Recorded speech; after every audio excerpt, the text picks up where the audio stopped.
We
can turn this off whenever you want. It's just a bit of promotion really for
Yeah, can you...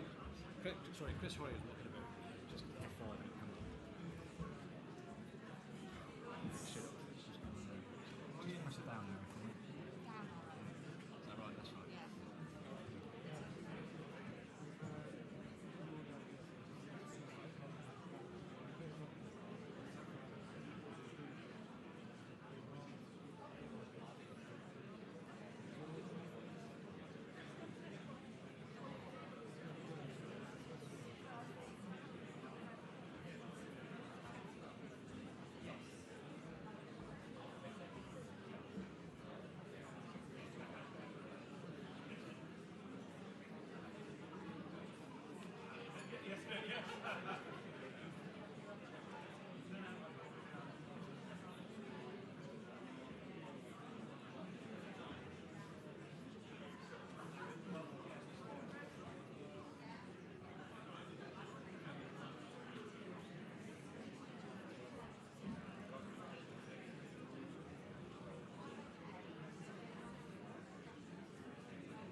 Okay, I think we're ready. If you could all take your seats, please.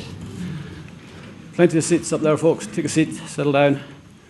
Thank you very much. My name's Tommy Geddes. I'm the Deputy Vice-Chancellor at the University. A very warm welcome to you all and to the candidates for the new post of Police and Crime Commissioner for Hampshire and the Isle of Wight. A special welcome and thanks to the Chair for the evening's hustings, Alex Forsyth, who many of you will recognise, the Home Affairs correspondent at BBC South. The University is delighted to host the event, and we're also actually delighted at the response from the public. This hall is full. We've been turning away 50, 60 people for the last week. So whatever the press may say nationally, at least in Winchester, there's lots of interest in this election, and a good thing too. While we've helped with the logistics, University and my colleagues, my professional staff colleagues, have helped with the logistics. This evening is actually the creation of Lewis O'Brien. Lewis is one of our third-year journalism students, and through relentless hard work, Lewis, who is local, he's from Southampton, he's pretty much got to know the local political scene to such an extent that I'm told he's on first-name terms with just about every senior political figure in Hampshire. And for more than 6 months, he has worked ceaselessly to bring this event to life. And for an undergraduate, a third-year undergraduate, to organise something of this complexity is, I think, quite remarkable. Lewis, where are you? Stand up. Stand, take a bow.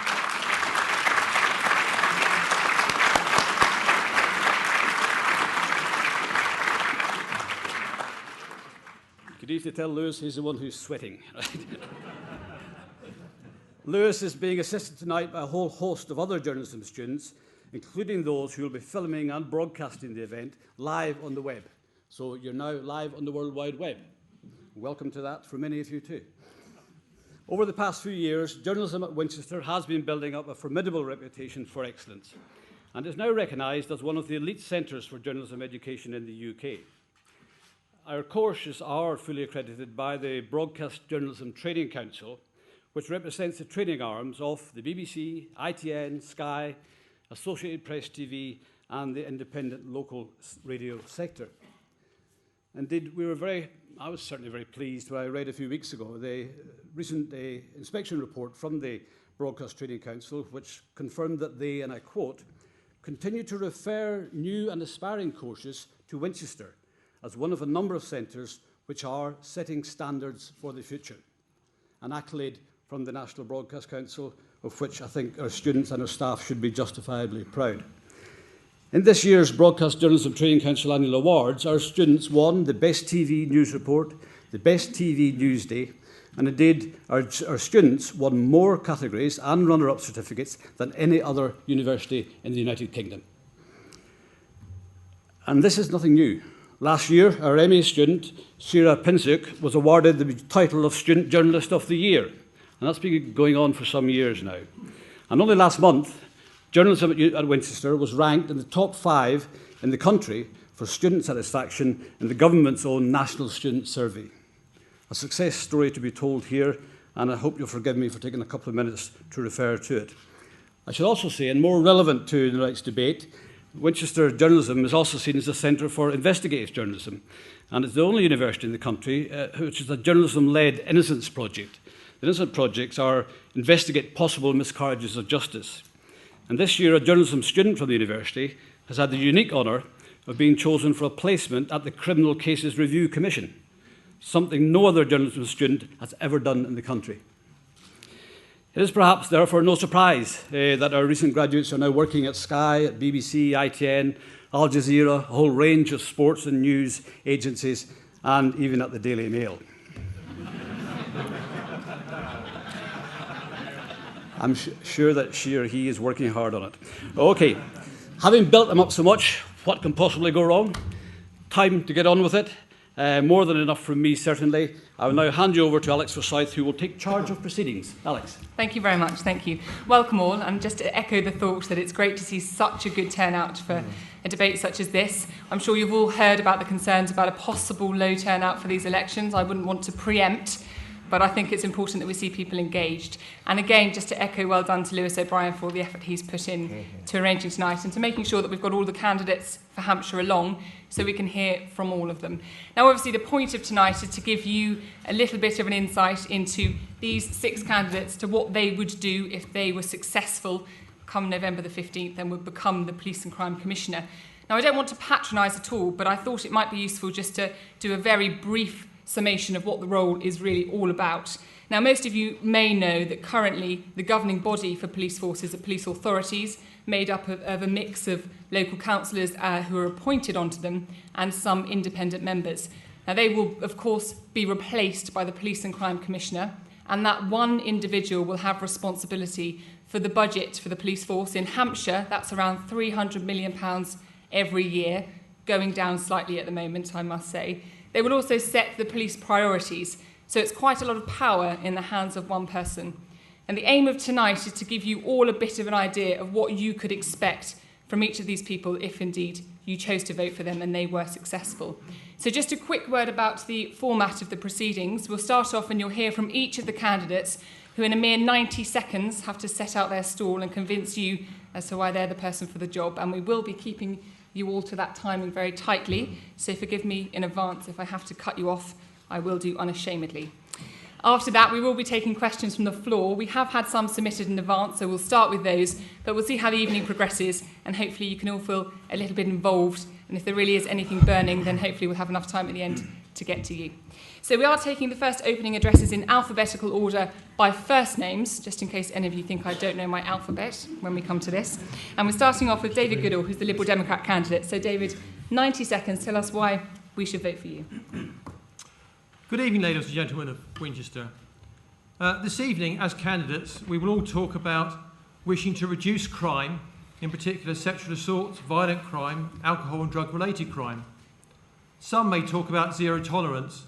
Some may talk about having more police on the beat. However, in today's world, resources are very limited.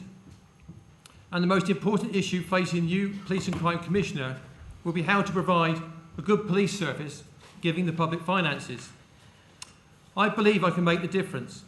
As a project manager in a successful business in the past 16 years, I know about stopping wasteful spending and performing jobs effectively. As a local councillor for over 10 years, I know about the importance of listening, and I will develop a police and crime plan that has the objectives you want. I will do this by ensuring all sections of the community have a formal input into how we are policed. I then will create local plans for every area tailored to your needs by you. I will prioritise neighbourhood policing, for it means we'll have more officers on your street and less crime. I will ensure victims and witnesses get the support they need, and I will focus on reducing reoffending with improved rehabilitation schemes that include restorative justice to help victims too. I will achieve this with better partnership working between the police and councils and statutory and voluntary agencies. Okay, that's your time up. Well timed. Thank you very much, David. Don Gerard. Oh, thank you. Why should you choose me? The reason is... Sorry. Sorry.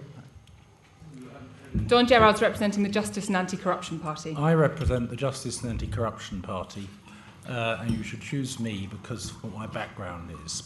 My background is that I'm a lawyer, I'm a Hampshireman, and I am a fully qualified lawyer, and I became a partner and leader of the major practice group, in fact the world's largest law firm. That gave me the experience to look after a group of people in the application of law and make them motivated and produce a very effective unit in the application of law. Exactly the right experience that is needed to look after a police force. After that, the last 10 years, I've spent my time, after creating the basis of the Justice and Anti-Corruption Party, in supporting victims of crime, victims of fraud, victims of other matters. That will be civil and criminal. That's given me a cutting-edge experience, which I've done in the last 10 years. I shall use that experience to do this job to the best of my ability. To me, it is most important in this job you look at what the role is. The role should be to have an independent person who can basically be accountable to the public. And to do that, I will consult regularly with every member I can find in Hampshire, every group I can find, and I shall make sure that there's proper accountability. But it must be independent accountability. I believe very strongly that we must not allow the police to become politicised. Don, that's great. Thank you. Thank you very much indeed. Thank you. Jackie Raymond, representing the Labour Party. Well, good evening, ladies and gentlemen. I am Jackie Raymond, the Labour Party candidate, and I do believe I'm the only candidate on this panel that has the current knowledge and experience of policing and policing governance. I've been involved for the last 16 years with Hampshire Police Authority, the organisation being replaced, and as for the last 6, the chair of the Hampshire Police Authority. And I won't claim all the credit for myself because I've been a team player in that time, but under my stewardship, Hampshire became a low-cost and a top-performing force. Let me just be clear, in this election, and as the PCC, I wouldn't be a champion for Tory and Lib Dem cuts, and I would want to continue to keep privatisation out of policing. I'm a local person, born and bred in Southampton, a mother, a grandmother, someone who feels very passionate about policing and doing what is right for the people of Hampshire and the Isle of Wight. I believe I have a good understanding of the issues that affect us all. Frontline policing, the need for high visibility, antisocial behaviour, a concern to everybody, rural and wildlife crime, burglary, and the service we provide to victims. As I said, I have vast experience. I've pulled together the annual policing plan. I've set council tax both at the local authority and at the Hampshire Police Authority, and I've appointed 2 chief constables, 2 deputy chief constables, and far too many ACCs to count. Something this PCC will have to do very quickly and get to grips with. Jackie, that's it. Thank you very much indeed. Thank you. Next, Michael Mates, representing the Conservatives. Yes, Michael Mates, Conservative candidate. I hope that you will support me because I think I have the experience to do the job. Not only have I spent a lot of time in Parliament, as most of you know, but I was the Minister of State in Northern Ireland, responsible for security and the police. I had control of a budget of £8 billion. I had to set the budget for the Royal Ulster Constabulary, oversee the way they spent it, and oversee the Chief Constable at a very, very difficult time when the Troubles were at their height. If you choose me as your Commissioner, I shall have 3 basic aims: to be approachable, to be available, and to be accountable. I believe this is a major change between the Commissioner's role and the Police Authority. The Commissioner will be there as the interface between the police and the public, able to answer to the public for what the police do and vice versa. Total transparency is going to be my mantra if you give me the job. Michael Mates, thank you very much. Next we come to Simon Hayes, who's an independent candidate. Thank you. Yes, my name is Simon Hayes. I'm the independent candidate standing at this election. I'm chairman of Crime Stoppers Charity for Hampshire and the Isle of Wight. I'm a past chairman of Hampshire Police Authority. I've been leader of the New Forest District Council and a county councillor for Hampshire.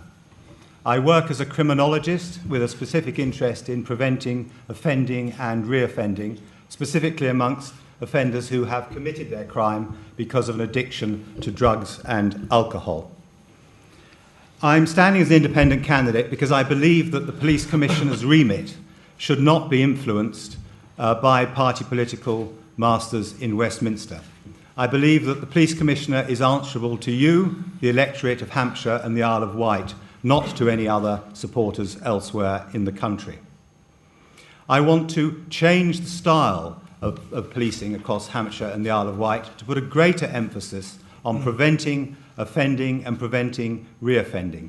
I think the police at the moment are under unique pressure. The ability, the resilience of the police force is at a dangerously low level, in my opinion. And that is why I have already pledged to increase frontlining personnel by 200 in order to bolster the ability and the capability of the constabulary to reduce crime in your areas. Stephen West, thank you. Sorry, Simon Hayes, thank you very much. Last but by no means least, Stephen West from UKIP. Thank you. Throughout this campaign, I've been speaking about positive policing. And positive policing is about neighbourhood policing. Policing in neighbourhoods through permanently deployed officers who neighbourhoods get to know and to trust. People who are approachable and people who are willing to listen and be listened to. I bring to you the skills and experience of working in business. I bring the social awareness of someone who has worked within a community as an elected representative, as a councillor. And I bring the understanding of frontline policing, the empathy with police officers, and the strength and determination that comes with being the only candidate in this election who has ever carried a police warrant card, who has ever walked the beat, and who has ever worn a police uniform. Thank you. Stephen West, thank you very much. Well, you may not have heard enough yet to be convinced, so let's take our first question if we can. It's from Andrew Henderson. Andrew Henderson, thank you.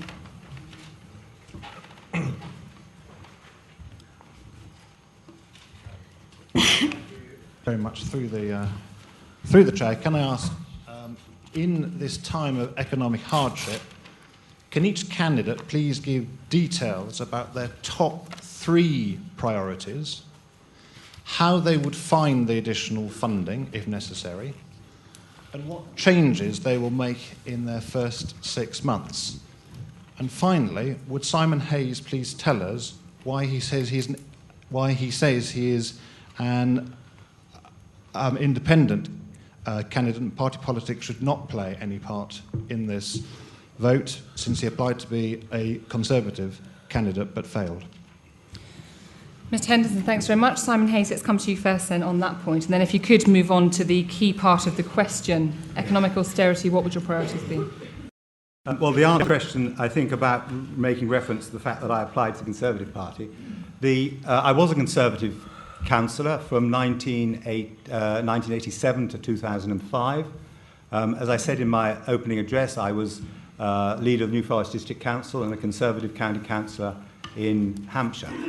I've had no electoral experience, electoral responsibilities since 2005. I think what you refer to is the fact that the Conservative Party, through the Home Secretary and through Nick Herbert, applied and asked for people who were wanting to stand as independent candidates to apply to the party. That I did. And I think that my independence is why I got no further.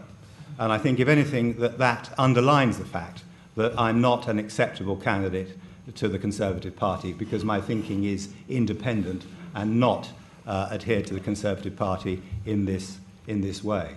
I believe that there were a number of other people across the country who applied in the same way and were not chosen. In terms of the 3 priorities, the first priority, which I've already mentioned, is to increase the number of frontline police staff that are available for frontline neighbourhood duty. It seems to me that the level of reoffending across the county is sufficiently high that if that was reduced in any way, we would all notice a reduction in criminality across the 2 counties. So that would be a first priority. The second priority would be to involve the police officers in the process of preventing reoffending. This is not a new concept. I told you that I came from a background of criminology, criminological thinking, of desistance offender policing is not a new concept, but it's not one that, in my view, is used sufficiently in Hampshire. So that would be the second priority. The third priority would be continue to be doing what I've been doing over the last few months and weeks, which is consulting with the public. The main role of Police Commissioner is to build trust with the public in the policing that they receive. We enjoy in this country a very high standard of neighbourhood policing. We trust the British Bobby, and you want me to come to an end in a minute. We trust the British Bobby, and I fear that at the moment that trust is being tested right across the country, because the police, and it's no criticism of individual officers, the police are asked to do more than they are physically able to do during their working day. So we need to rebuild the trust with the public, and that would be the third priority that I would introduce. Thanks very much. You mentioned their frontline policing. Michael Mates, can I come to you next? I think this is probably a theme we're going to see coming out through the course of the evening, more frontline policing. But of course, the key part of that question was economic austerity. So how do you try and manage the competing priorities? It might be a nice idea to say frontline policing, but can we afford it? And what would you do? Thank you. To answer the basic question, my three priorities will be to reduce crime and the fear of crime, to provide an excellent service, as good as can possibly be managed by an efficient police service, and to support the victims of crime, which is something I think has been neglected for rather too long, and indeed the Hampshire Constabulary have admitted that they can do better in that aspect. Alex, you're perfectly right. We live in austere times. Budgets have been cut. Simon Hayes may want to put 200 more police officers on the beat. That's fine. That's going to cost £10 million. I asked the Deputy Chief Constable and his Treasurer the other day at a briefing, what is the cost of a police officer? It's give or take £50,000 a year. Now, £10 million on the budget is a 10% increase in the police precept. I don't think that is practical politics. At this stage of this economic cycle we're in, we're all having to tighten our belts. We're all having to get more efficient. None of us is able to spend more money than we have been spending before. I believe that will apply to the Hampshire Police Service, and when I set that budget I will have that in mind, not just what we need to provide an efficient police service, but how much we can afford to charge you for providing it. And I think what has happened over the past 3 or 4 years, Jackie Raymond may talk about Tory and Lib Dem cuts. Yes, they've happened. But that was because of the debt her party laid behind. I don't want to get into the party arguments about this, but that's the reason behind it. Now, you can do if you like, that's the truth. And what has happened is the budget has been cut in the Hampshire Police Service, crime has gone down, catching criminals has gone up. Those are the facts. That means that the Hampshire Police Service has made itself more efficient. And if there's room for more efficiency, that must be admired by all. Jackie Raymond, your party's legacy means we can't afford more frontline officers. I'm not going to get into the business of what Labour left and what the Conservatives are doing now. What the Conservatives have done to Hampshire Constabulary is they have forced them to make over £50 million worth of cuts. That is not sustainable if under the next CSR they have to make more cuts along the lines of 12-15%. That figure's not known yet. To come back to the question, I think it's quite hard to just give 3 priorities, but in 3 different areas I've tried to answer your question. And I guess we will all say some of the same things because it's popularist, but it's also true. And that's I'd want to continue driving up performance, but not the targets that constantly have to be set, but about real engagement and consultation. And as one of my colleagues just said, that's part of the role of the Police and Crime Commissioner. But I also would want to spend time working with both the Unison and the Federation. Morale is very low, not just in Hampshire, but across the country with police officers and support staff. We've had to lose a lot of support staff because of the cuts that have had to be made. That has a knock-on effect to police officers. None of that's sustainable. So it's working with those officers and those staff that feel under the cosh, really, because, of course, if you've got a staff that are content, they will deliver more for you. They will understand the pressures you're under. If you've got a workforce that are unhappy and feel that they're only being beaten up all the time, whether it's locally or by government, actually you don't get the best out of people. So that would be my second one. And we can't get away from every door I knock on, every meeting I go to, someone wants to talk to me about antisocial behaviour and the visibility of the front line. And I would want to make sure that we continue to invest in mobile data so that police officers are out on the streets and we're making the best of technology so that they can do the job that they are paid to do and not constantly be in some of our buildings. So for me, it's about our staff, it's about our visibility, and it's about engagement. Okay. I hope that answers your question. Thank you, Jackie. Don Gerard, austerity and your priorities. Well, I'd just first like to say, just as an early point, that I now realise why I come on second, despite the fact I'm spelt with a J after Simon, because Simon is viewed as the independent candidate. on the opening remarks. Simon, I would say, I heard criticism of him, I think is a genuinely independent candidate. And I think the criticism of Simon there was most unfair. I'd also like to make a comment on what I've just heard, that crime has gone down. Crime has not gone down. What is happening, and we have to recognise this, is that crime is not being properly recorded. Over and over again, I hear cases where crime, there's no incident number, whatever. Crime is not being properly recorded. The figures are being mulched a bit, if that's the way of putting it.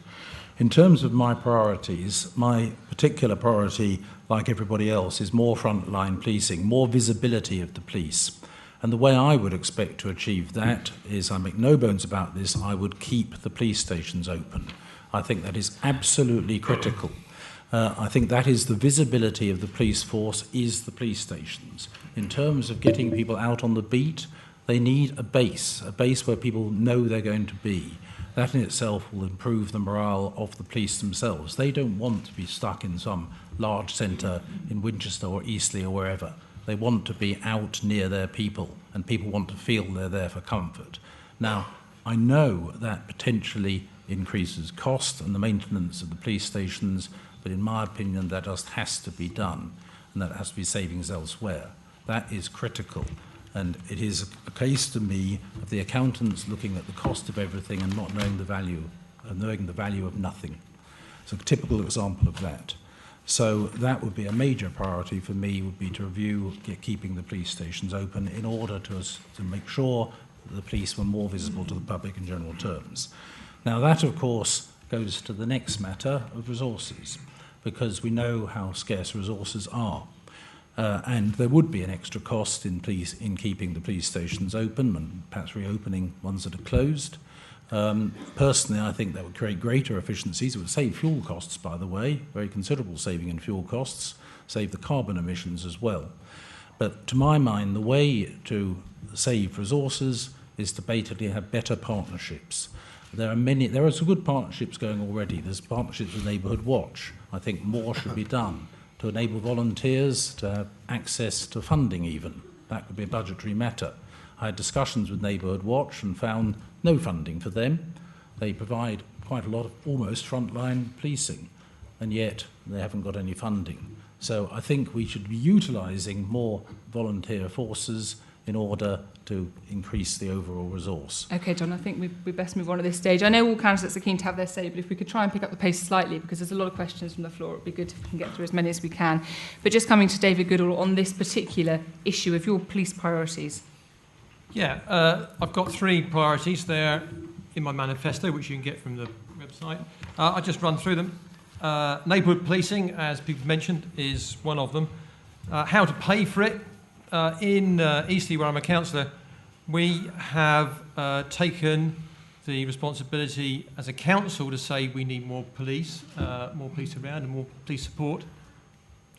So town and parish councils throughout the area, and where there aren't any, the Borough Council has stepped in, have paid for half a police community support officer, and the other half is being paid by the police. And the condition that we've managed to get is that those officers that we are partly paying for will stay in that area. So West End Parish Council, where I am chair, pay for 2 halves. So we get 2 police community support officers in the village all the time. And when we had a meeting on Monday, there were only 14 who were sort of sponsored community support police officers. All 14, I would suggest, are probably in Eastleigh. There are 333 across the whole of Hampshire. So if we can get other councils involved, then we could increase that number quite considerably. My second priority is technology. My background is doing project management, but I'm also a chartered engineer, so I'm quite good on the technology front, and we can do a lot, as been said, to reduce the amount of effort. There's just one instance of it. Head cameras, a trial into them, showed it reduced violent crime by 10%. Complaints against the police, 40%. It's quite hard to complain against police action when they've got video evidence of what happened. And it reduced paperwork by 30%. All those savings will also save money. and they're already built into the budget. And the third thing I've mentioned is partnerships. But I've already mentioned that, so I'll stop there. Thanks very much indeed. Stephen West, would you invest in head cameras, or is there a civil liberty issue there? I would invest in any proven technology which would aid evidence gathering and the detection of crime. And I think David makes a very good point. I also have to agree with David on the issue about the neighbourhood. I believe that the neighbourhood is absolutely central to effective policing. And it's important that police officers are part of a neighbourhood where they are policing. And I don't think there's anything wrong at all with police officers actually living in a neighbourhood and being part of that community. It's important that the police are approachable and that people feel that they know their local constable and they can confide in the officer. And that they can share information as a two-way thing. I think there's a lack of trust and communication between people and police, and those barriers have got to be torn down. Now, in terms of policing priorities, everyone who I speak to tells me about the issues that they have, especially in the summer, with the scourge of antisocial behaviour. People are telling me that they are frightened to be in their own front gardens and walk in the streets of their own communities without fear of being insulted or assaulted by some violent, alcohol-fueled yob who believes, quite correctly, that in most circumstances, they can behave in an obnoxious way, threatening people with complete impunity. Now, we wrap all of these things up and we call it antisocial behaviour. But threatening people, throwing bottles at people, but what would you do damaging people's about it? property, What would you do I'm just about getting it? to that one, is actually a criminal offence. And my response to antisocial behaviour is very simple. Zero tolerance. And if people are found to be intimidating people and threatening people, they will be arrested if I am a police commissioner. And once they are arrested, a decision will then be taken in terms of the disposal of that person, whether it be a warning, a caution, or in the courts. Are you straying into the operational policing side of things there slightly? The job of a police commissioner is to define priorities for the police force. I would never enter into the realms of operational policing, but it is a very grey area. If you're a police commissioner and part of your role is to define priorities for policing, obviously if I define that as a priority, that then has to be deployed down to an operational level. May I carry on? Yep, we've spent a lot of time on this question, so let's rattle through this and get on to some more. I'll be very brief, and I won't use any more time than any Thank of us you. have done. The second part of being a police and crime commissioner is obviously the commissioning side, the crime side. As a commissioner, you have the ability to commission lots of services outside of the police. And I believe in offender management. It's important that when offenders come out of a prison or detention institution, that they are given the right support so that if they want to, they can get back on the straight and narrow. I'm talking about education, rehabilitation, and everything like that. It's interesting that over 75% of crime is committed by people who have already been inside once. So if we can get people who have been inside and rehabilitate them, that is half the problem solved, the way I see it. Finally, Keep it brief, briefly, please. in terms of looking at other priorities, it's important to deal with the social issues as well. And as a commissioner, I would want to very much focus on alcohol misuse, drugs, and mental health issues as well. I can talk about how I'd fund that if you want me to. Let's move on. Thank you, Dave. Thanks very much. Okay, next question from Sam Ashton, who's speaking on behalf of Jenny Hopkins. It is surprising that most of the candidates have agreed to stand under party banners. How can the public be assured that their interests are being served rather than those of their political masters if one of them is elected? Thanks very much. I'm not sure if I'd agree with the word surprising that they're standing under party banners.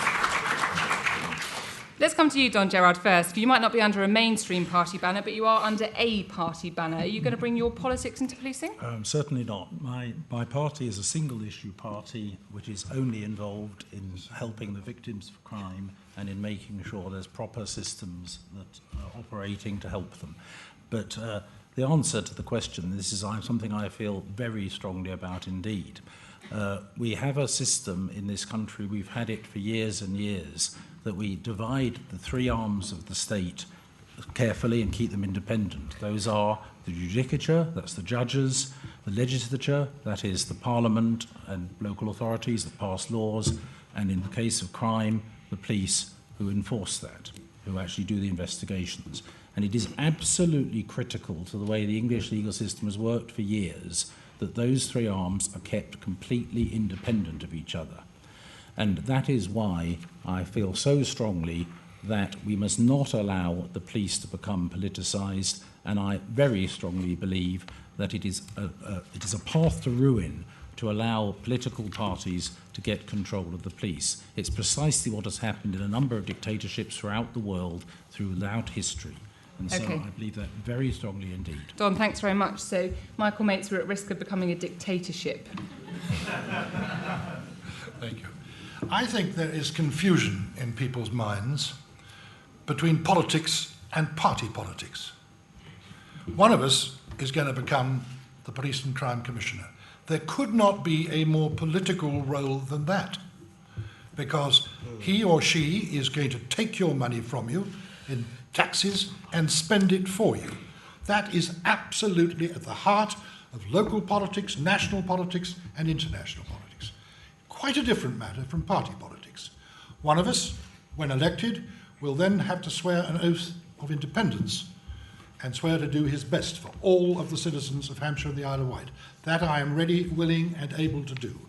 And if you want one example of a politician who is in charge of a police force, you only have one at the moment. It's Boris Johnson in London. Now, I say nothing about Boris. What I do say is this.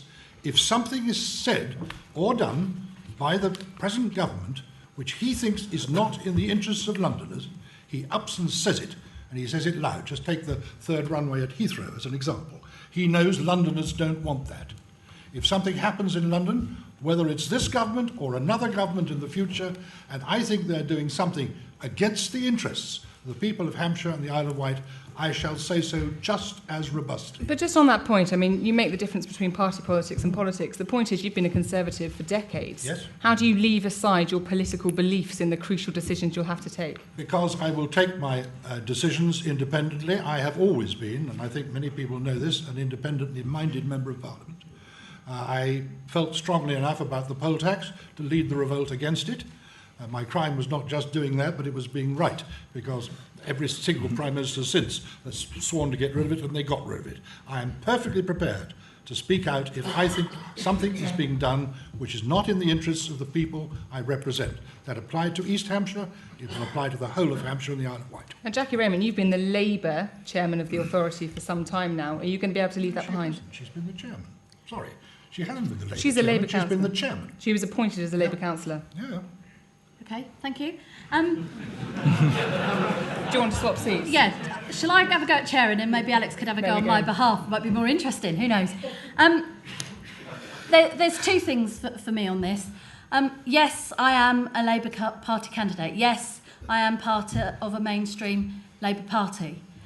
But Alex is also dead right. I was the only Labour Party member on Hampshire Police Authority, and albeit what some people are saying now, for 6 years I was unanimously elected by all parties and the independents.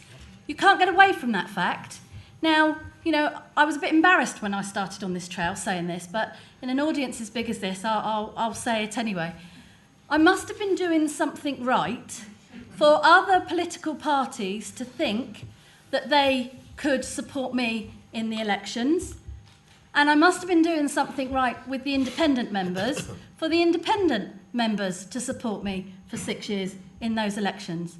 I fought a campaign with colleagues to stop the election of police and crime commissioners. I'm on record for that. I don't agree, or I didn't agree, it was the way to go. But I also believe in democracy, and as I've been told on many occasions, including the Home Secretary, Parliament is spoken, get on with it. Well, if we've got to get on with it, then why shouldn't I be the candidate with my knowledge and experience? And the other thing that I would say, and again, there's lots of evidence of this, I have never, ever voted politically on Hampshire Police Authority. And indeed, on occasions, at some personal and professional cost, when I have been told that we should be going down one particular route, and because through the consultation and the engagement and talking to officers, they have convinced me that this is the right way to go, I have voted that way. Okay. So my political record shows politics has never got in the way of my chairing of Hampshire Police Authority, and I would continue in that vein. Jackie, thanks very much. Our next question isn't dissimilar, so let's move on to that from John Bryant, please. Yes, thank you. It does roll on from the last question. One of the first priorities of the elected Commissioner will be selecting a successor for the outgoing Chief Constable, Alex Marshall. How can we be sure that the Commissioner's choice will not be politically or personally prejudiced? Thanks very much. Simon Hayes. Well, linking that answer to an answer, if I may, for the first point, and particularly because I was criticised by the first question. I'm standing in this election as an independent because I believe what it is that I'm standing for and what I say, and I'm putting that to the electorate of Hampshire and the Isle of Wight. I believe very strongly, and I say this with my political experience, despite the fact that it's been given the marking of a failure. I've been involved with the Conservative Party. I've seen how party politics works in the Conservative Party, speaking to Labour colleagues and to Liberal colleagues. The pressure put on an individual by political masters is enormous. And it is a very rare and unusual individual who doesn't bend towards that pressure. And if that happens at all in policing in Hampshire or across the country, I think I wouldn't go as far as Don to say we're moving to a police state. But I think that the trust that the public have in the policing, the uncertainty of whether an individual has made a decision, be it over the appointment of a chief constable or anything else, the doubt in your minds, is the wrong thing to put in place. I've had to raise the money to stand in this election. I've had support from colleagues and friends who've helped me raise the funds to run this campaign. I'm not going to parties or other outside bodies for the money to do this. I'm being supported by people from Hampshire and the Isle of Wight who believe what it is that I'm saying and what it is that I'm Can we just answer the question for. about the Chief Constable? Thank you. I've forgotten what it was. How would you avoid bringing your own prejudices into the appointment of a new Chief Constable? Yes. Well, I mean, I hope I've covered the political prejudice. I hope people who know me know that I have no prejudiced views whatsoever. No, I know. Well, I'm trying to tell you that. I can't prove that in a few words, other than say that I have no background of being prejudiced. I think what we will need is the right sort of chief constable with the right experience. I've been chairman of the police authority, as Jackie has said she has. 4 years I was chairman, 1 year I was vice chairman. And I was elected as well to do that role in successive years. I've appointed 1 chief constable and 2 or 3 assistant chief constables. So the experience is not unknown to me. And so having had that experience, I also know the external pressures that are put on a chairman of a police authority to appoint a specific individual in one area or the other. Hampshire is unique. It needs a unique chief constable to follow the current one, and somebody who has a broad range of policing experience. And I think I'm capable of choosing that individual. Thanks very much. Stephen West. Well, in the absence of being a clone Alex Marshall, which I'd like to do because I'm sure everyone agrees he's been an excellent chief constable. What I would first of all want to point out is actually the number of candidates available for this role is actually quite limited. If you look at the people who could possibly apply for this role, you're talking about chief constables and deputy chief constables in the other forces in the UK. So that gives you a field perhaps of about 100 potential candidates. Not all of those would apply for it. So it's not like you have a big field to choose from anyway. And I think it's all about the method and transparency in which you go about appointing somebody. Now, I'm a local authority councillor. I'm chairman of human resources at Basingstoke-on-Dean, and I've just been responsible for recruiting a new corporate director who is effectively a deputy chief executive. And one of the things that you have to do from the very beginning is to set up a panel of people who are going to select this role and agree up front the criteria that you are looking for in this new person, and then interview people systematically to see how they measure up to that criteria and make sure that all this is recorded for transparent purposes. One of the things that I would definitely do as well is make use of the ability of the HMIC, Her Majesty's Inspector of Constabulary, to bring someone in from HMIC to also be part of that process as well, to bring in their expertise, but also to ensure transparency. Okay. Now, this is a very important point, so I'll be very briefly. One other thing that you need to understand as well is that there are checks and balances involved as well, because the police and crime panel does have the power of veto of appointing a new chief constable. So there are also external checks and balances in as well. Thank you. Thank you. David Goodall, transparency and scrutiny. With all of that, will we end up with a Liberal Democrat chief constable? There aren't any.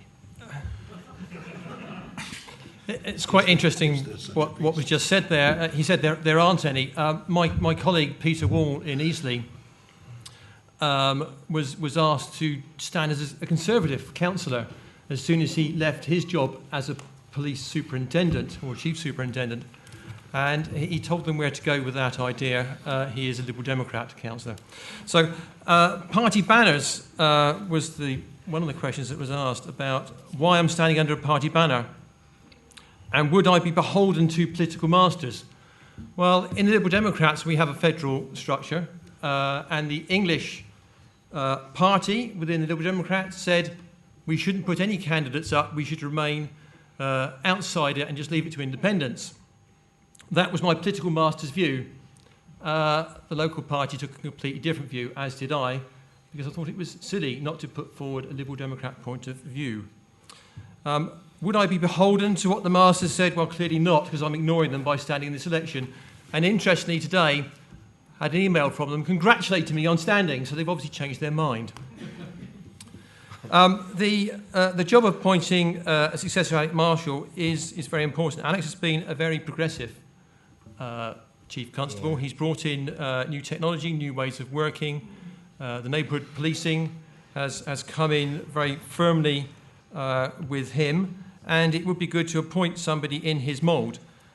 When I've done lots of interviews at work to employ people, we split it with HR doing their bit and the technical people doing their bit. In this manner, the technical person would be somebody who would know the chief constable job in Hampshire. Maybe Alex Marshall would be a good one to be involved in the panel. Appointing his own successor. Appointing his successor and getting involved in it. So I think I would keep him in mind as a potential panelee. Okay. And do it like that. Thank you very much. Hopefully all your minds are at rest that we have a completely impartial panel according to them. I'll let you be the judge of that. Can you give us a go on chief councillors? Question 4. We're going to move on. Everybody will get their fair share, but we are some way through the debate, and unfortunately we can't hear from every candidate on every subject because you're all taking quite a long time. However, we'll try and get heard from you all on the main points. Question number 4 from Eric Connor, please, on behalf of Alexander Finch. What is each candidate's view on the use of CCTV and speed cameras in the community, and more specifically, how they should be used, governed and deployed? Thanks very much. So speed cameras and CCTV. Stephen West, did UKIP support them? What matters in this election is that if I'm putting up to be your commissioner, is whether I would support them, because I will not be following party lines if I'm elected as your commissioner. In terms of CCTV, we're probably the most heavily surveyed nation already in the world. There are cameras everywhere, not just belonging to the police and the councils, but also ones owned by private security companies and owners of private premises. Where CCTV can lead to the prevention and detection of crime, I absolutely do support CCTV. But another issue has been mentioned as well, and that is the one of speed cameras. And I think it's very important because as part of my manifesto, I have stated that I would support a campaign against speed cameras. Now, speed cameras I support when they are used in the way that they were intended to be used. If they prevent accidents in known accident black spots, if they slow down traffic outside vulnerable places, such as schools, I will support them. If they are located on highways, deliberately in places where speed limits change, just to act as a cash cow for local government, I am absolutely against them. Just on 2 points to pick you up. The money doesn't go to local penalised government. enough, and I would support a campaign to tear them down. Is that your role as a police commissioner, or is that, again, an operational thing? Let's be clear about this one. It would not be a police commissioner's decision or power to remove speed cameras, but I would be a vigorous campaigner for only using them in the appropriate places. OK, thanks very much. Michael Mates, your view on speed cameras and CCTV? CCTV, I'm quite clear about. It does a great deal to reduce crime. It does a great deal to catch criminals. You've only got to see your news every night. So-and-so in court, they were caught, and there's the person robbing the shop, opening the car, or whatever. I think if you have nothing to hide, you have nothing to fear from CCTV cameras, and I know they make a lot of people feel safer. Speed cameras. I don't expect to get applause for this, unlike Steve West, but when he said he was going to rip them all out at Portsmouth, he's modified that since then. We had a look at the figures, and there are 55% reduction in deaths on roads where speed cameras have been installed, and there's a 78% reduction in injuries. That, I think, is a price worth paying for us being occasionally irritated because the flash goes off because we're driving too fast. Thanks very much. John Gerard? Speed doesn't kill, not driving does. Well, I'm sorry with Mr. Mates. This is very worrying. Did you get that on camera? But, yeah, CCTV, one looks, firstly, by the way, I think it is an operational matter more than a PCC matter. But if I look at CCTV, you look at personal experience. As a number of you know, I had my car blown up outside a parish council meeting a couple of years ago because I was engaging in my business of trying to detect crime. And frankly, if there'd been CCTV, it may not have happened and the people would have been caught. That really was brought home to me only last weekend at exactly the same spot. Windows were smashed in our village hall in the village where I live. That would have been stopped by CCTV. So I totally agree that CCTV does stop crime, simple as that. And on speed cameras, I have to again agree, if you had been in where I live and you'd had 3 young boys be killed in car crashes because they were driving too fast, that happened very recently in my area, 3 young lads, you would know that it is absolutely imperative to keep people's speed down. And the thing that keeps the speed down ultimately is the fear of getting a few points or a fine.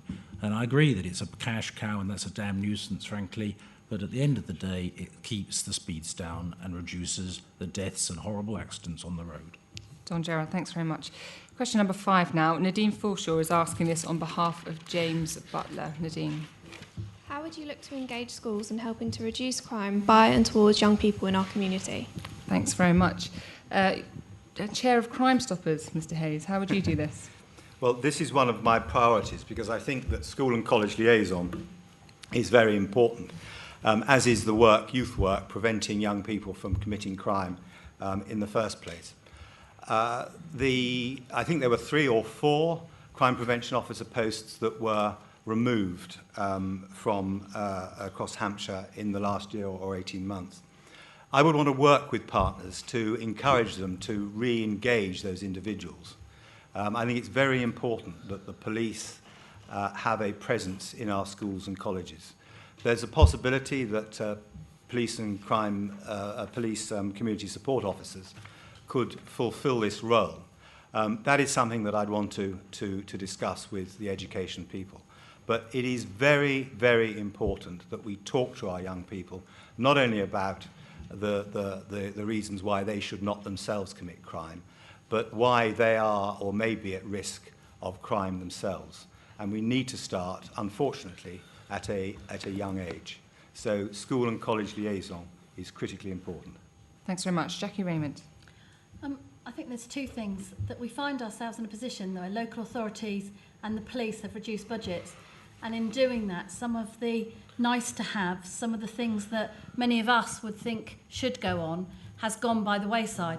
So it's finding a way to introduce again that re-engagement, and I think that we have to do that looking at with our partners, and I think we have to do it a lot younger than we've been doing it, because I think, and I'm not one for throwing stats out constantly, but if we can engage with the younger age group so they're not frightened by the police, so they know the police are there and they have that respect for the police, and I think there is an issue with respect for the police, and that's why we have some of the antisocial behaviour orders. So I think it's a partnership thing. I don't think any one organisation or group can do it on their own.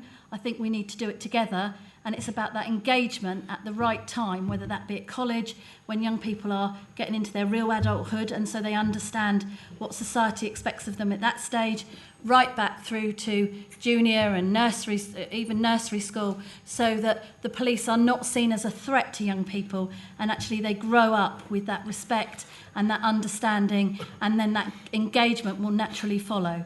So you're talking about a similar thing, going into schools, some sort of liaison work? Well, I think you have to look at whether the force can actually do that with the numbers that they have. That's what I'd like to see.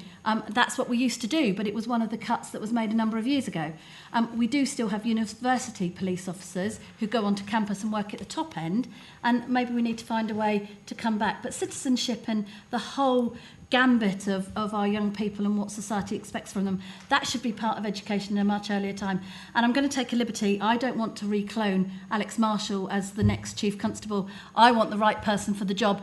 Alex has had his time. Alex is going. He was fantastic, but we would need someone new that can take it through to the next stage. Okay, Jackie Raymond, thanks very much. David Goodall, is it a nice to have to people to go into schools, or something that you think we could afford? I think we have to look at a new approach. There is a distance between particularly young people and the police. It's something that I never experienced, but with my dad being a policeman, I was quite used to having a policeman about and giving great respect to them, of course. Yeah. But what I would be looking to do is to have a police apprenticeship scheme. I started my working life as an apprentice in industry, and they can be of great use, apprentices. We can do a great deal of things when I was as an apprentice. And I think one of the things that a police apprenticeship scheme could achieve would be school liaison and at all levels. And I think that would work quite well. And I think if we can do that, it would achieve a better relationship between the police and society starting very, very young. If you can't get into people's heads that the police are there, they are your best friends, they are there to protect you, therefore you can go to them when you need them, that's a good starting point. You've got to see the police as your best friend. And if you don't see the police as your best friend, when you need help, you won't go to them. So that's the trouble. Thanks. Final question then from Stan Evans, please. Good evening. How will commissioners report back to the public on a regular basis, including how much it's costing, and how will we know if they're doing a good job? I'd especially be interested in the aspect that has not been addressed by any of the panel tonight about how to police the police. I say that because this year we've seen a 26% increase in complaints against Hampshire Constabulary when surrounding counties have dropped 5 to 10%, and the year before and last year, Hampshire Constabulary were one of the top 5 abusers of public data. So the role of Police and Crime Commissioner is to scrutinise the police, but who scrutinises the Police and Crime Commissioner? Don Gerard, you're standing for the Justice and Anti-Corruption Party. Who will make sure you're not corrupt? Well, the panel will make sure that I'm doing the job. There is going to be the Police and Crime panel only has very limited powers, though, scrutiny, really. It still has the scrutiny, but it still does have the ability to scrutinise what the PCC is doing. But I think the point is a wider one of complaints about the police, and that is a very serious issue, and it's one that, again, I've had a lot of experience of, sadly. The problem at the end of the day is we do not have proper independent assessment. We do not have a proper independent complaint service. What the IPCC, I'm afraid I call the Integrated Police Cover-Up Commission. And the reason for that is very simple. If you make a complaint to the IPCC, they have by law, by statute, they have to pass it back to the Standards Department of the very police you're complaining about. So it will go back, if you complain about the Hampshire Constabulary, to the Hampshire Constabulary Standards Department. They pretend to be independent of the Hampshire Constabulary, but they're not. They're not remotely independent. The people switch backwards and forwards from one department to the Standards Department and then back again. So what will you do to sort this out then, Don? Well, I would sort it out. I would make it properly independent. There has to be an assessment at the time you make a complaint at the IPCC of whether it should be looked at outside the police force. Instead of sending it back to the police force about which the complaint is made, which quite frankly they cover up and drag it out for months and months and months, that's what happens. So there's no independent scrutiny. I also, it would be a first thing that I would do as PCC, I would attempt indeed to make the Standards Department more independent as a matter of practice. It really would be kept separate, and I would expect it to act separately. Okay. But the whole system needs to be reviewed. And until we do review the system and stop people investigating themselves, there will be no confidence in the investigation of police complaints. And the whole system is fundamentally flawed at the moment. Okay. And it's Jackie, certainly do you want to something address that we need to look into. Thanks very much. Do you want to address that point of police complaints? Yeah, I think there's a couple of things. I don't think it's as easy as anyone makes it sound, because there's quite a lot laid down in statute under the Police and Crime Commissioner about how complaints will be dealt with and who will deal with what part of the complaint and how it will be done. So I don't think we can just go around rewriting how we're going to do everything. That's the first part. And it's not often I give lots of praise, but actually the Chief Exec of Hampshire Police Authority, who will become the Chief Exec for the PCC's office, that will be a rollover, actually is one of the national experts that's been working on complaints and how complaints should be dealt with. And she's brought a lot of that experience back. And actually, if people want to look at my website, there's a great big article on there about how I would want to increase that, how we deal with complaints. And I would want to use some of the experts that we've actually got based in Hampshire. In answer to the actual question, the first part of the question, because I think that's what we're actually here to do, I think there's something there about we need to make sure we're transparent, we need to make sure that we are going back out to the community, and what's wrong with having meetings like this maybe in different parts of the county once a year, so you do, I don't know, I make it up as I go along, 4, 6 in a year, so you actually report back to people who are interested. So you come and you present what's gone on, maybe if it's the north of the county or the south of the county, but what's interesting to them. So I would want to put myself back out to the community so I can hear firsthand that they're not happy or they are happy or they think money's been spent wisely. So I'd want to be very transparent and do that. But on the issue of the IPCC, I do think sometimes they are very expensive in what they deliver, but we have also had some very good results when they've investigated, and I think the Professional Standards Department in Hampshire actually is first class and has delivered a very good service. Certainly the Police and Crime Commissioner won't have control over the IPCC, so I think that's slightly out of whoever gets elected hands. Michael Mates, do you want to... Well, no, I don't entirely agree with that. And what the questioner asked is how will the Commissioner play within this role? I think if one is transparent and available and accessible, people who have complaints will come to the Commissioner and say, this happened to me, I'm not satisfied with it. But they don't go to the police authority currently, and the police authority is ostensibly transparent and visible. They don't go to the police authorities because they don't know how to, because it's relatively faceless. And it's not elected. That's the difference. People out in the whole of Hampshire and the Isle of Wight, if they elect me, will expect me to answer their complaints. That's what I did when I was a Member of Parliament on a rather smaller scale. But that is what I see happening. So provided that the Commissioner's office is accessible, available, everybody knows how to get in touch with somebody, then the Commissioner can actually be the first port of call for a complaint. It may be serious enough to have to go to the IPCC, but at the same time, to have a full-time Commissioner looking at these things and prepared to ask questions of the Chief Constable as to what happened there yesterday, and then get an informed answer and give it back to the complainant, I think will hugely increase the satisfaction value between the police and the public, because the public will at least get an explanation even if they don't agree with it. At the moment, they don't get any explanation at all, sometimes for several months. That is a big difference the Commissioner can make. Simon Hayes, this is obviously part of the pitch for the reason the commissioners have been brought in, is to increase the visibility and the scrutiny. So how would you go about achieving that? Well, I think really what's been said in terms of being available, and as I said at the beginning, about building a trust between the office of the Police Commissioner and the public, is critically important. The public need to believe that the Commissioner is doing the right thing, representing them, and not being at all swayed by any other inputs. But there were other parts of the question. Can I address those which we haven't? The one is reporting back to the public. How will, I think you were saying, how will the public know that the Commissioner is doing a good job? The obvious answer is through the internet, through the things that are already being done, through leaflets, through meetings, as Jackie said. But again, coming back to the critical role of the Police Commissioner, which is to be visible, to be available, and to consult the public, I would expect a Commissioner to put together quite an intricate consultation mechanism right across Hampshire, with all sorts of groups, all sorts of people, all the sectors that he or she will be working with. So there'll be quite a comprehensive consultation network.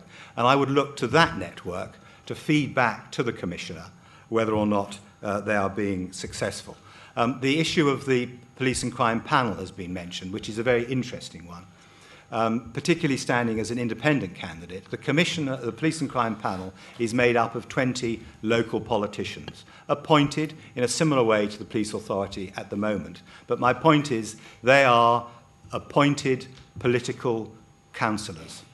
They have an affiliation to a political party. And there is room in local government, of course there is, for political parties to operate in affiliation in councils, but not when it comes to the role of Police and Crime Commissioner. So you will have, depending on which one of my colleagues here is elected, if I am not, you will have a Police Commissioner who has a party tag. If it's the Conservative, you'll have 12 out of the 20 members of the Police and Crime Panel scrutinising Mr. Mates. Now, I'm not making any aspersions, but I just feel that that doesn't look desirable. Okay, let's move on. Stephen West, do you think that this scrutiny system could possibly work? What, in terms of a police and crime panel? It has to work. That's the system that's in place. And as a commissioner, I wouldn't be able to change that, and it would be up to me to work in the best way that I could with the panel that we have. And I would do that by working with them, trying to draw out ideas from the members of the panel. But I do agree. The panels are skewed slightly politically, and it's not the way that I would have chosen the system had it been my choice. Had it been my choice, I would have designed a police and crime panel made up of elected representatives from each district, such as Winchester, Portsmouth, Basingstoke and Deane and places like that. That isn't what we've got, so we have to run with what we've got. On the issue of reporting to the public and being accountable, I agree with Jackie. I would like to take myself out and reach out into the community and go to the different districts around Hampshire and meet people in formal meetings. And in the way that I do now as a councillor, I'd like to hold surgeries as well, where I will be in a particular place in a district where people can book a slot and come and visit me. But I also think in this day and age, it's the 21st century, social media is very important. My campaign is on social media, it's on Facebook and it's on Twitter. And on the 15th of November, that won't close down, that will still be there. And I would like to think that anybody who's connected to the internet can still use that to contact me and let me know what they think. I will be available. I will be on Twitter so people can contact me instantly. I will be your cyber commissioner. Just so we don't get the audience confused, what Councillor West has said he would like to make as the model for the Police and Crime Panel is precisely what it's going to be. Elected councillors from each district in Hampshire and the Isle of Wight. Thanks very much for the clarification. That wasn't what I said, though. Yes.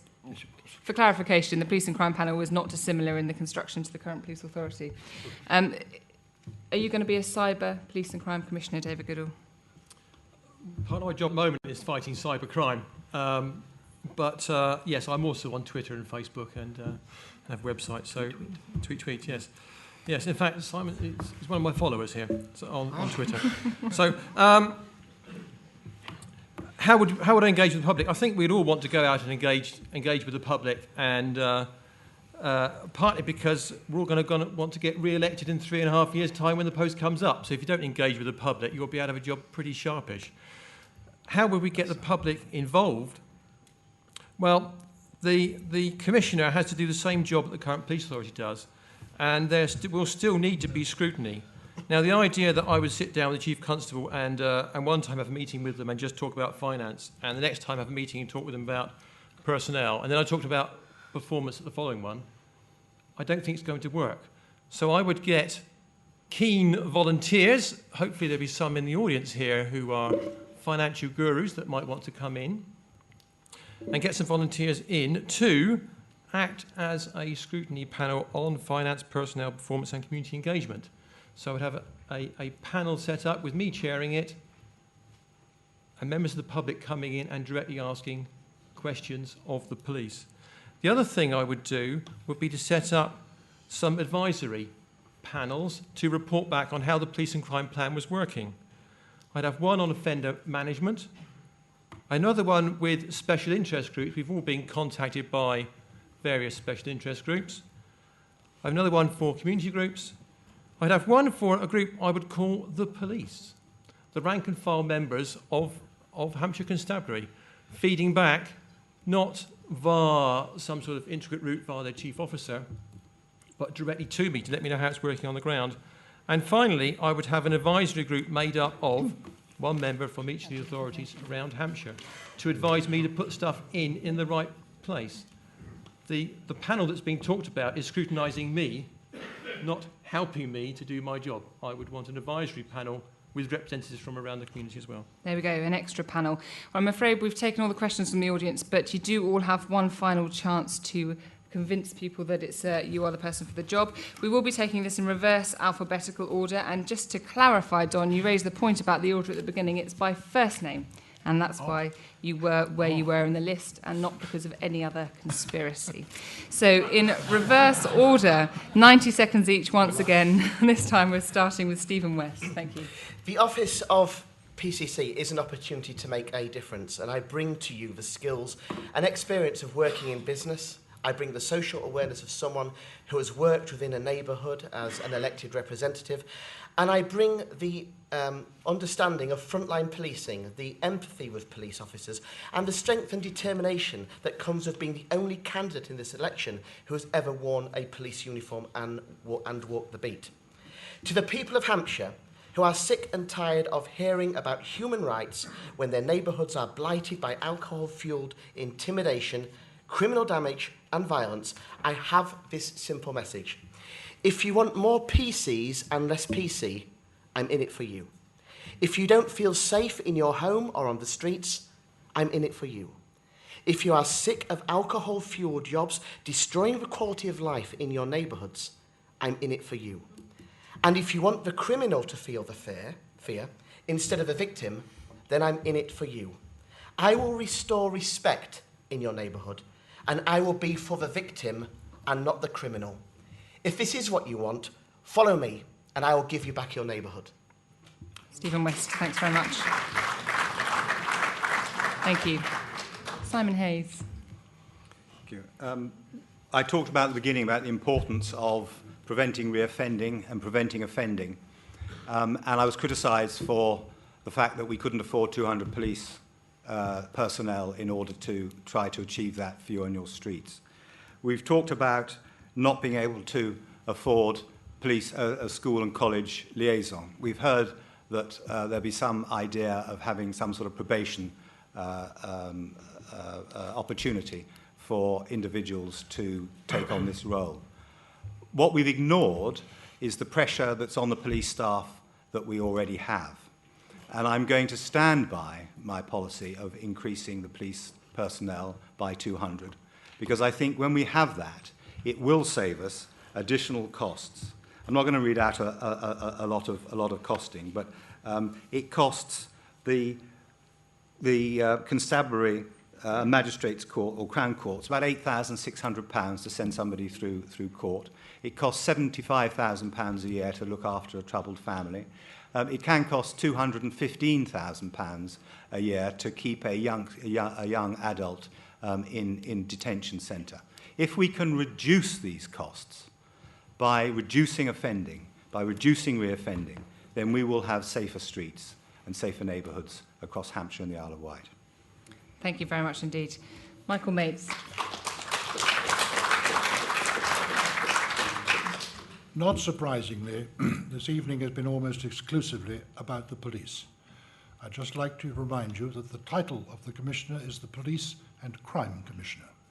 And what the PCT is going to have to do is to get together all of the instruments in the justice system from start to finish, from the time criminals are arrested, tried, sentenced, and after sentence. There are some 60 bodies in the two counties, all doing their best to make one bit or another of this whole scheme better. I believe that with one person sitting them round a table, discussing all of the options with them, will get them talking to each other more than they do, which is not very much, which will reduce duplication. I wouldn't be surprised if the wheel is being invented in Portsmouth one day and in Aldershot the next, so that we can be more efficient and that the output of what all these bodies do will be to achieve my three main aims: reducing crime, an excellent police service, and care of the victims. That is a way we can change what has been happening piecemeal in the past and make it one whole enterprise, and I am prepared to be judged on that. Just a brief word about the new Chief Constable. I'm not going to rush to that. We have an excellent deputy who will take over when the Chief goes in January. I want to make sure we get the right man. I shall consult Hugh Ward, who's an old friend from Northern Ireland, who's the chairman. We'll have to stop you there, Mr. Mates. Your time's up. Well, okay. Let it hang. We'll have to see what happens. Thanks very much. Jackie Raymond. That's a very... Thank you. 16 years ago, when I lived on a troubled council estate in Southampton, I never for one moment thought that I would be deputy leader of Southampton City Council or a councillor, and I never for one moment thought that I would be privileged enough to work with the police and become the chair of the police authority. And for that, I'm very respectful and grateful. I never thought that I would have the opportunity to work with court colleagues, the Police Federation, Chamber of Commerce, and various other organisations. I've been very privileged. I put myself up for election. I believe I've got the experience. I believe I've got the knowledge. But more importantly, I've got the passion. I've got the love of Hampshire and the Isle of Wight. I'm committed to Hampshire and the Isle of Wight. And actually, every decision I take, and people that know me, people that work with me, will know I work on a couple of principles. Could I go home and look my mum or my dad in the eye and say, I did this today and this is the effect it's going to have on the residents of Hampshire and the Isle of Wight? Or when I go home and I talk to my kids who are all grown up now, I've just become a grandma, so I want what's right for my grandchild as she grows up. But actually, if I can say to my kids that I made this decision today and this is how it's going to affect you, and they don't mumble off into the corner and tell me I don't know what I'm talking about and I'm stupid, then I might be making the right decision for you and the people of Hampshire and the Isle of Wight. Okay, Jackie, thanks very much indeed.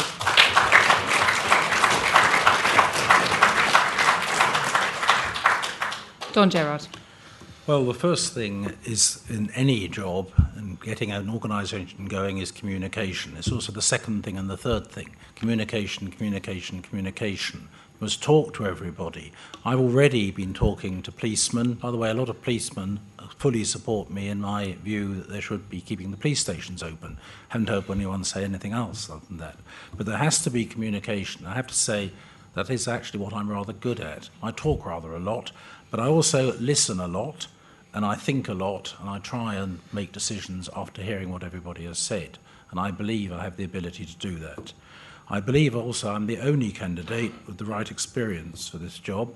I've been, as you know, I've been a lawyer all my life, and this is a very legalistic job, working out who has the responsibility to do what.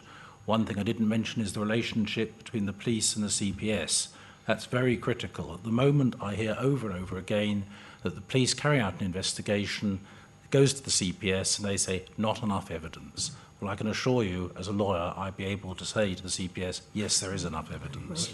The last thing that I would like to say is the independence to me is absolutely critical.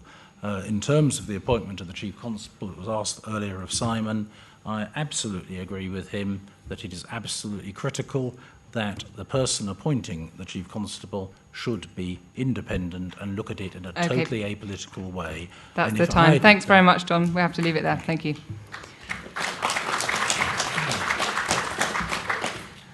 And David Goodall. Yeah, first off, I'd like to start by thanking you all for coming and to listening to us. Yeah. But before I let you all go, I have got a few final points. I believe in the effective action over tough soundbites. I believe in doing what works to reduce crime. I believe involving the community to make a better place for us to live in. And this is vital. The police are the only ones that can tackle law enforcement.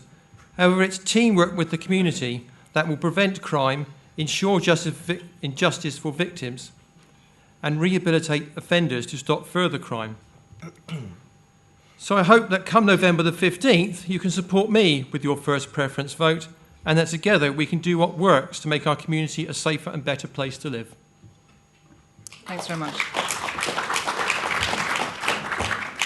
Well, that's it for the moment. I'm sure there were plenty of burning questions that we didn't get an opportunity to ask, so my apologies for that, but I hope it's given you a flavour of what you can expect from each of the candidates if indeed they did become elected, and I'm sure they'd all be very willing to make themselves available to you through their websites or indeed through Twitter. Yes. Indeed. But thank you all very much for coming along tonight, and thank you to the candidates as well for taking part in the debate. Thank you.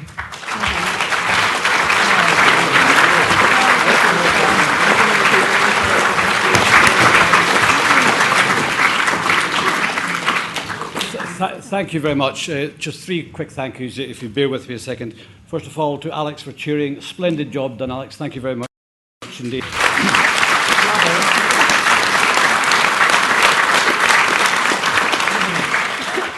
Secondly, to our own staff at the university who work so hard to put this event on, the catering staff, the conference office, the security people, everybody who's been here tonight to make this such an enjoyable and successful event. And of course, the journalism students and the journalism staff who I think have done credit to the university tonight. Thank you, guys.